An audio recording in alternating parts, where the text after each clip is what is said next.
Hey everyone, and welcome back to the channel. Today we're going to be looking at installing Windows Server 2016 Essentials on some older hardware, possibly repurposing some junk hardware you may have kicking around.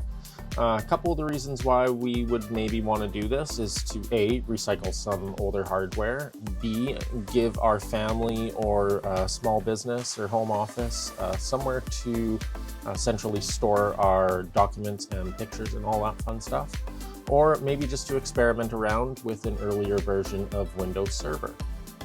This is how I got started working with Windows Server, actually, well, back in 2012, but it really got me interested in the Windows Server ecosystem. So sit back and let's jump right into it.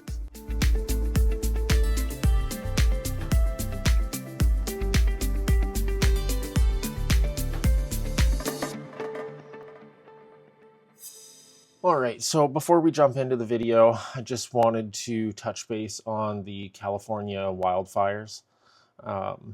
My heart goes out to the residents of the Palisades and all affected in the LA County. Sorry, I don't have the best green screen, so looks like crap. Anyways, if you can afford to make a donation, it would really go a long way.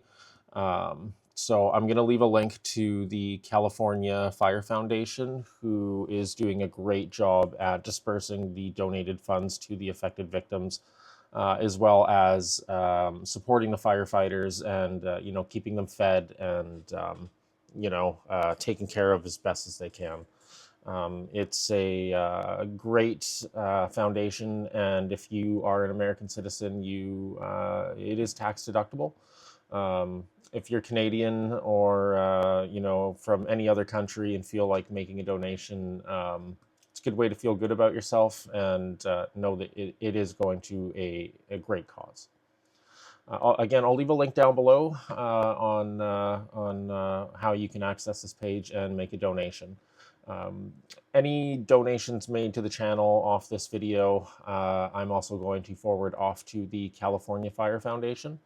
And I've only ever received 2 donations, but anything that is donated will be donated to CFF, and I'll put a screen grab of that donation if and when it's made. All right, so of course one of the first things you're going to want to do is head on over to Microsoft and get the Server 2016 Essentials ISO. You can download it for free, and it also includes a 180-day product key. And of course, you're going to need something like Rufus or Balena to flash it onto a USB. And then once you've got that done, you're going to put that into the computer that you're going to be installing it on, and then you're going to boot into the installation media. So let's go ahead and get started on that. I've already got the USB drive formatted and loaded with the installation media. So we're going to jump right into posting on the computer and jumping into the media. All right, for some reason, it's working on my capture card. I couldn't get it to work before, so I started using my iPhone to record it, but yeah, it's actually working. So okay, we'll see what happens. Yeah, well, look at that. It's capturing it. That's awesome. All right. Well, when I did a dry run on this, it wouldn't work, but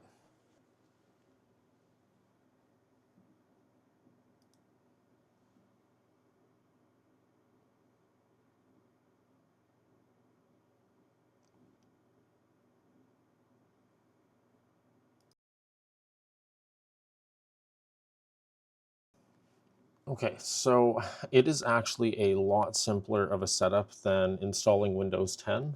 The more complicated process starts once we get booted into it. So we're just going to go next, install now.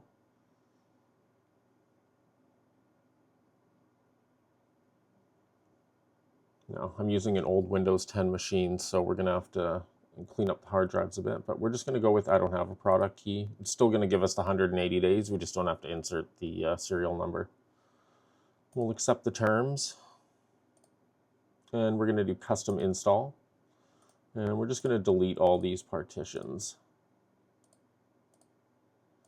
Now, because it's an older PC, it doesn't like drives over 2 terabytes apparently, so we're just going to select the biggest one here and go next. And it's going to go ahead and install the media now. So we'll jump back in once the next steps are ready to go. All right, so we're just doing a restart now. Not gonna hit anything, let it boot in. Forgot to take out the USB. All right, just doing another restart, and then we should be able to start doing the setup. All right, so the first thing we need to do is set up our administrator account. This is something that we don't really use on or in Windows Essentials 2016. But we do have to go through the process of setting it up.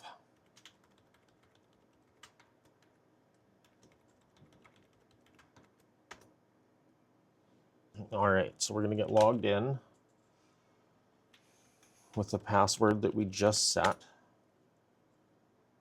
And now we're going to start running through the actual setup.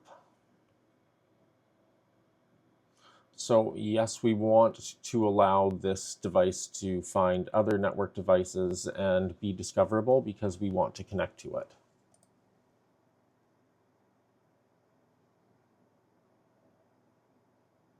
And here we're going to get the prerequisites, and we're going to have to go through these and continue on with the setup. It is well, it's not as invasive privacy-wise like Windows 10 installation is.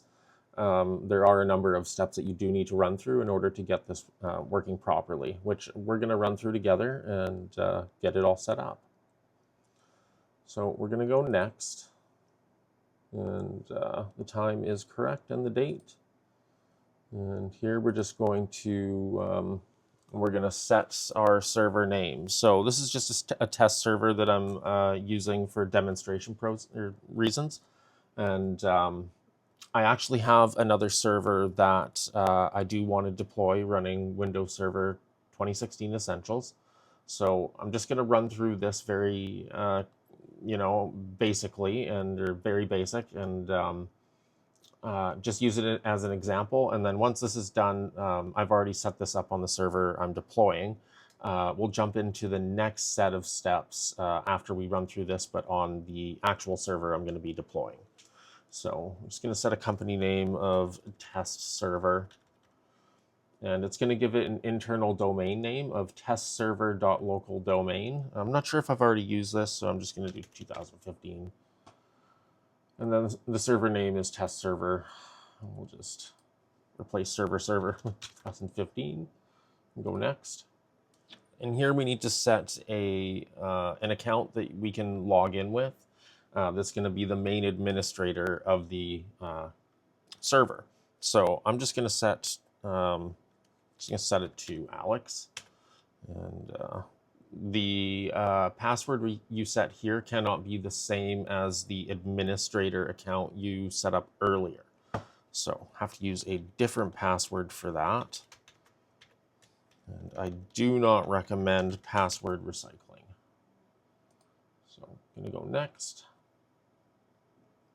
And then because this is a server that we are deploying, we do want to use the recommended settings for Windows Update. And then from there, we're going to click Configure. Now it's going to run through and set the internal domain name, set up the internal DNS on the server, and all that fun stuff. And once that's done, we'll restart, and then we'll have to log into the account that we just created on this setup process here. So just going to pause this, and then once it's done, we'll jump back into it. All right, so we're just restarting and booting back into Windows Server now. Okay, so now it wants us to log into the user we created, which we're going to do. And we have successfully configured Windows Server Essentials. Okay, so we'll close out of that. And then from here, we're going to jump over to the other server.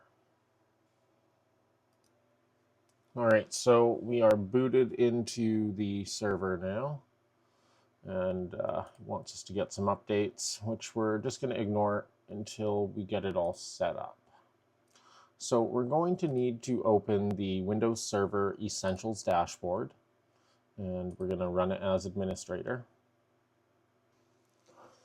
And here we're going to run through the setup process. So the first thing it wants us to do is get updates for other products, and we can just use Microsoft Update, click OK, and it marks that done. The second thing we're going to do is we're going to add some user accounts. So it's nice and simple. You can do it all right from here. So I'm gonna add an account for myself, because remember, this is a different server that I was setting up. So I'm gonna add an account for myself that is not an administrator account, because that is good security practice. So we're gonna set a password.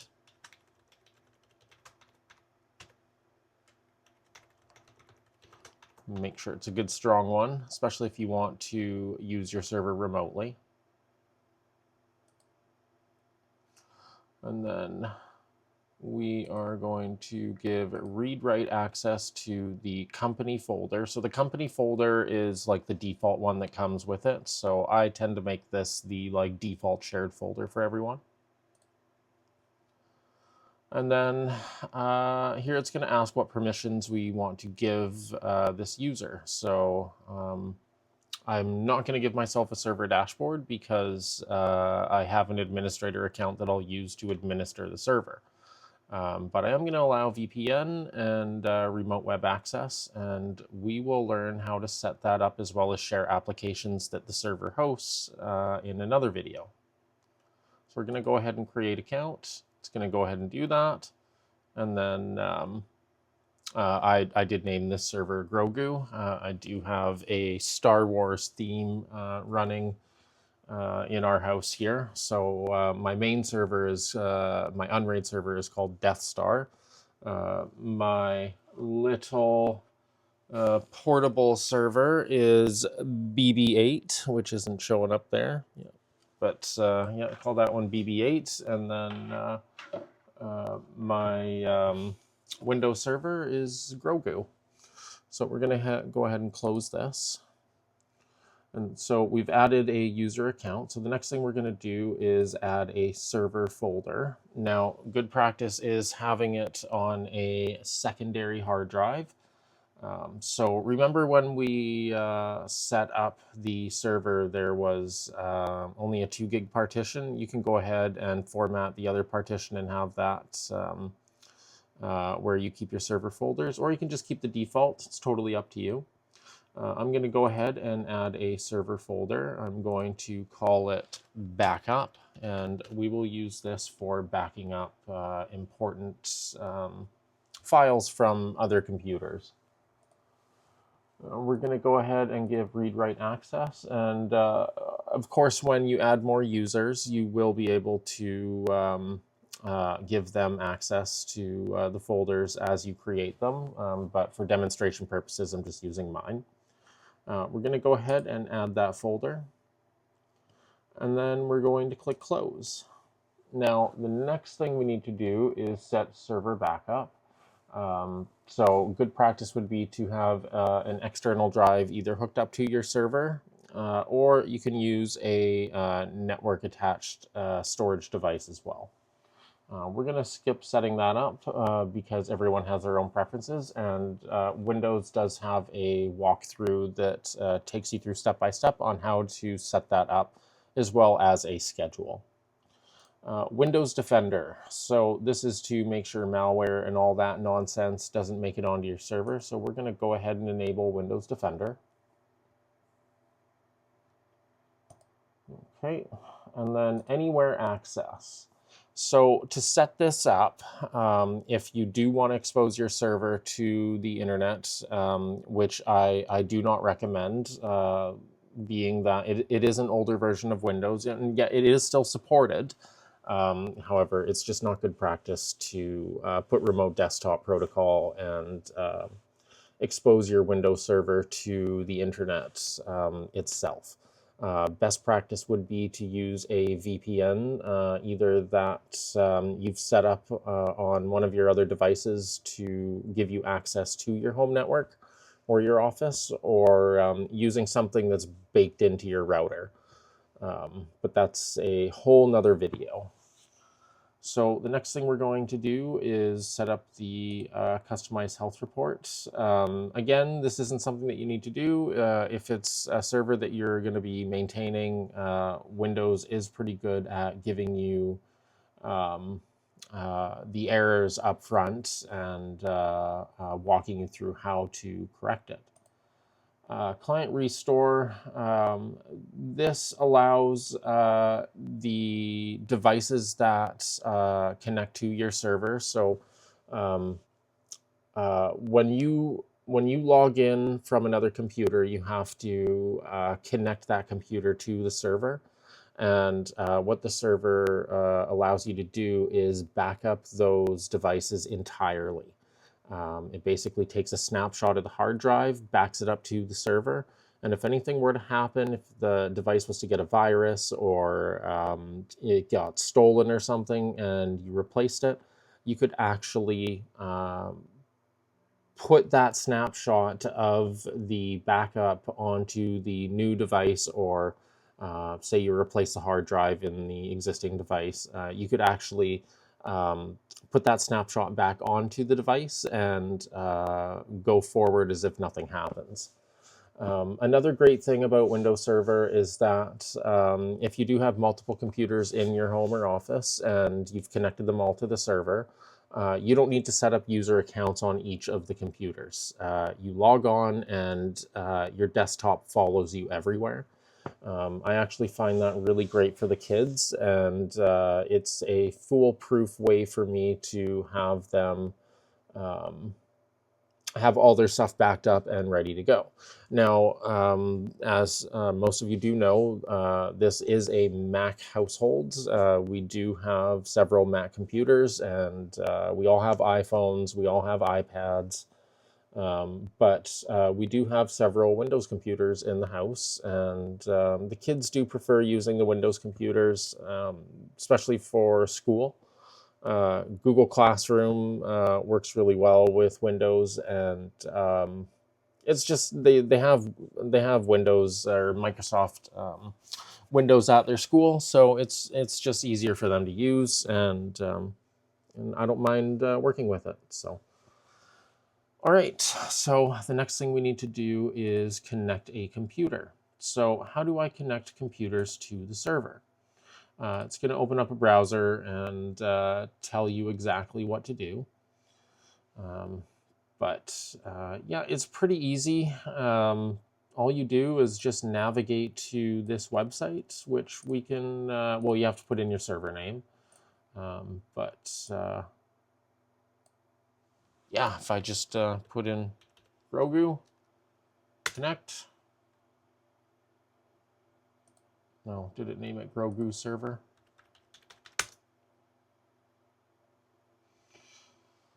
So I can't connect to it obviously on the server itself, but that's all you do to connect to it. You put your server name in /connect, and it'll walk you through setting up, getting that done. Okay, so why don't we jump over to a Windows 10 machine and connect a computer to the server, and we'll see what that's like.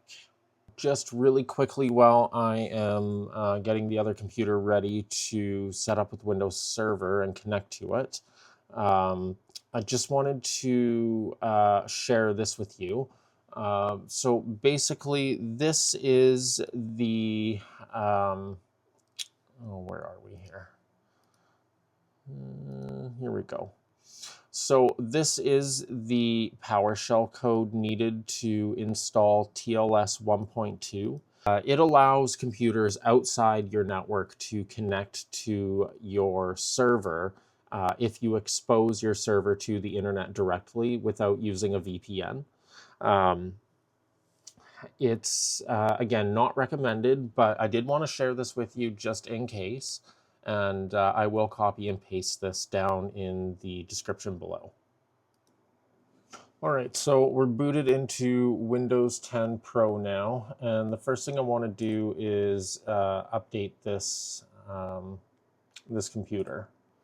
So we're going to check for updates, and we are going to go ahead and let this update.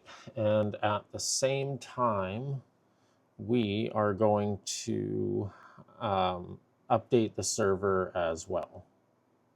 All right, so this is nearly completed. So we're gonna have to do a restart. So we'll go ahead and do that. And once it's done, everything will be good to go. And we will connect it up to our server.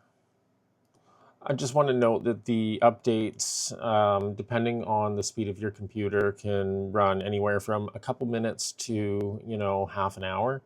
I've been kind of popping in and out of the office here.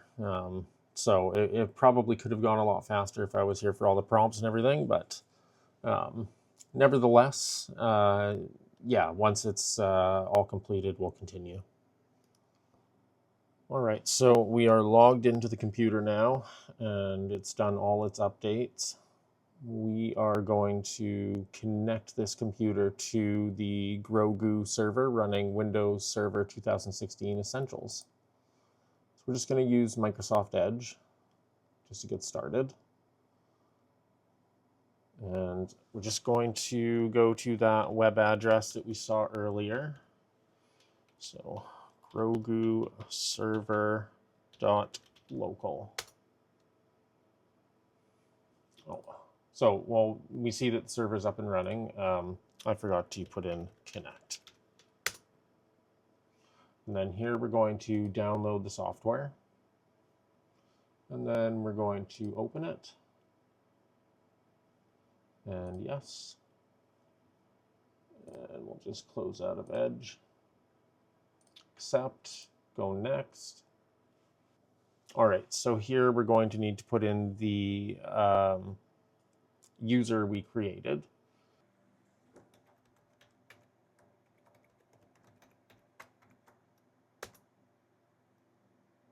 Okay, so now what's going to happen is the computer is going to restart, and it's going to apply the domain controller settings from the server to this machine, and it's going to then be under the management of our server. So we'll go ahead and restart, and then the first thing that you'll notice, that you'll notice is that the login screen will change. Some of you may be familiar with it. Sorry, itchy foot.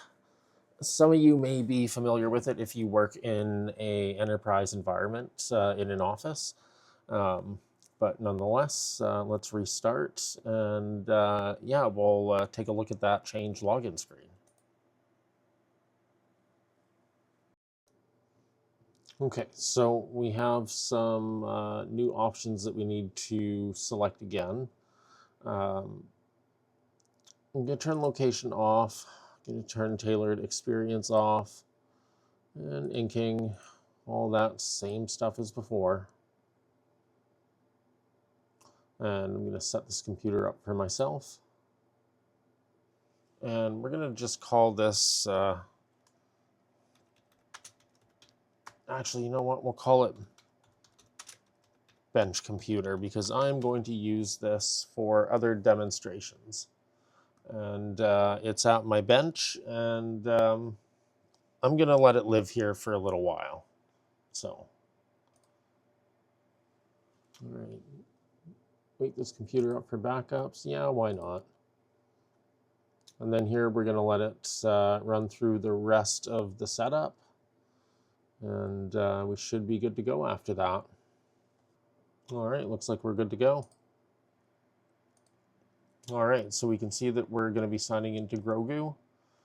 So we're going to enter our name and the password that we picked. And it's going to be just like a brand new computer. So we'll let this finish up.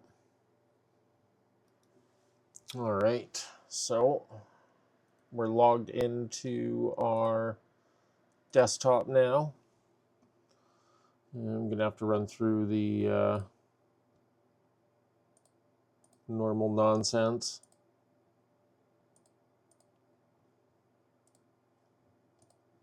And then here we see we have our shared folders.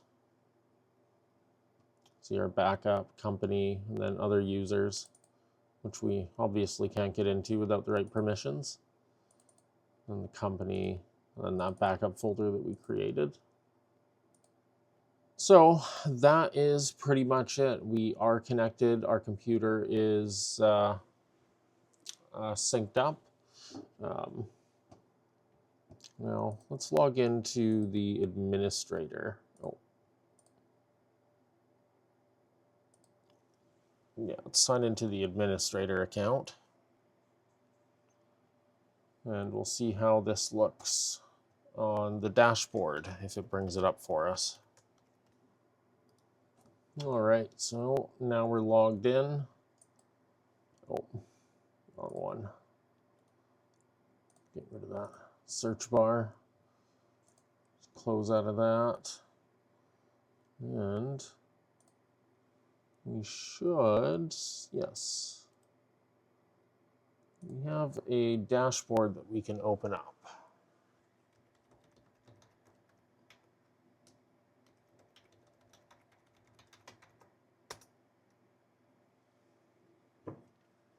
And we should be able to see that this computer is connected.